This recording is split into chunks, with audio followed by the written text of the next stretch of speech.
Hello, my name is Dr. Jay Allen with Falls Community Health.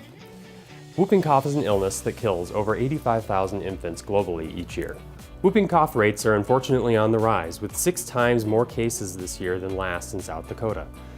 This is a preventable illness with the Tdap vaccine. If you are pregnant or have close contact with a baby, please consider the Tdap vaccine as your immunity protects your infant.